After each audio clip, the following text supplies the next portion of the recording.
Hello बच्चों। हमारा प्रश्न दिया हुआ है, कार्बन अपने समूह के अन्य तत्वों से किस प्रकार भिन्न है। कार्बन ऐसा व्यवहार क्यों प्रदर्शित करता है। ठीक है। यहाँ पर प्रश्न में दिया हुआ है कि कार्बन अपने समूह के अन्य तत्वों से किस प्रकार से भिन्न है, ये हमें बताना है। तो कार्बन जो है, पहले ये समझना होगा कार्बन कहाँ का तत्व है। कार्बन समूह 14 का तत्व है। समूह 14 में और कौन कौन से तत्व हैं, ये भी हमें समझना होगा। ठीक है, तो मुख्य अवधारणा हो गया समूह 14। उसके बाद दिया हुआ है कार्बन ऐसा व्यवहार क्यों प्रदर्शित करता है। तो कार्बन ऐसा क्यों होता है, इसके बारे में भी हमें समझना है। तो चलिए समझते हैं हमारा प्रश्न। तो मुख्य अवधारणा हम लोग को समझना है। मुख्य अवध हो गया हमारा समूह 14। समूह 14, ठीक है। समूह 14 में कौन कौन से तत्व होते हैं। कार्बन, सिलिकन, जर्मीनियम, टीन और लेड, ये 5 तत्व होते हैं। तो कार्बन जो होता है इन चारों से डिफरेंट है। इसका क्या कारण है और किस प्रकार से ये भिन्न है। तो कुछ भिन्न होने के कारण है। भिन्न होने के कारण क्या क्या कारण है।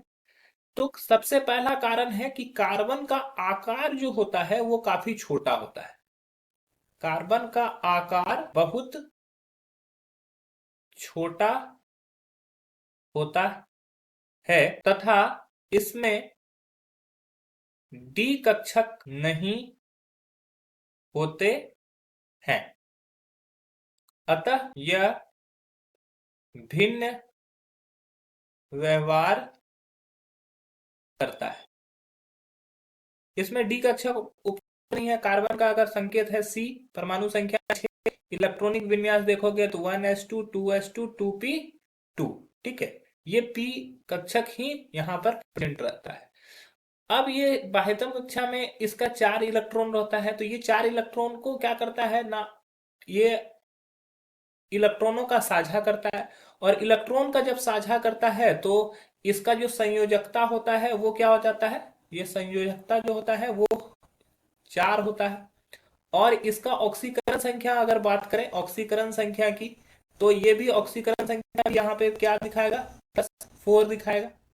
तो इस तरह कि कार्बन छोटा आकार होने की वजह से और इसमें डी कक्षक उपलब्ध नहीं है, अतः यह क्या होता है, भिन्न व्यवहार करता है।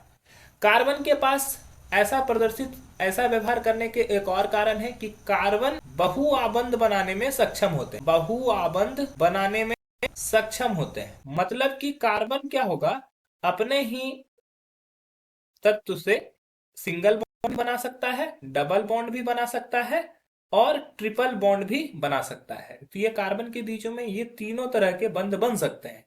तो इसकी वजह से ये थोड़ा भिन्न व्यवहार करता है।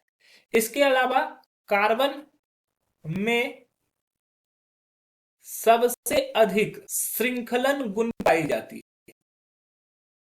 श्रृंखलन गुण पाई जाती है।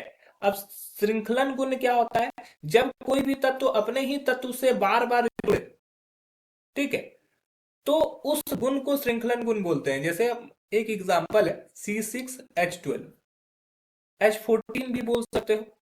तो मान लो कि यहाँ पर C6H14 का एक एग्जांपल लिया गया, तो कार्बन यहाँ पे 6 है।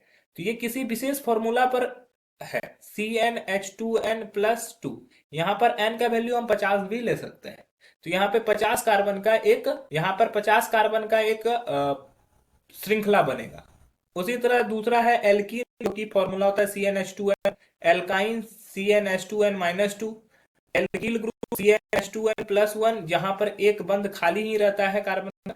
तो इस तरह से अनेकों हाइड्रोकार्बन होते हैं, इसमें श्रृंखलन गुण पाया जाता है। अतः यह क्या होता है, तो अगर हम कार्बन की बात करें तो कार्बन